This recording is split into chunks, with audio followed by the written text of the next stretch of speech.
Hello दोस्तों, कैसे हो आप लोग। मैं सतीश और आप देख रहे हैं भोजपुरी वुड हंगामा चैनल। इस चैनल से जितने भी गाने रिलीज़ होते रहेंगे आप लोगों को सूचना मिलता रहेगा इसी चैनल द्वारा। आप लोग इस चैनल को भी सब्सक्राइब कर लीजिए। दीपक यादव जी का बहुत बढ़िया सॉन्ग रिलीज हुआ है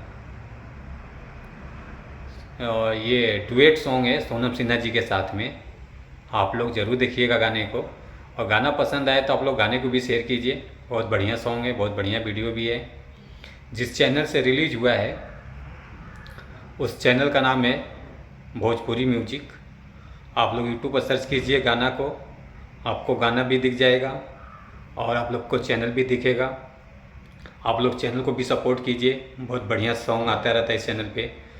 और रिकॉर्डिंग हुआ है लवली स्टूडियो जौनपुर से। आप लोग भी रिकॉर्डिंग करवा सकते हैं स्टूडियो में, बहुत अच्छा रिकॉर्डिंग होता है कम बजट में।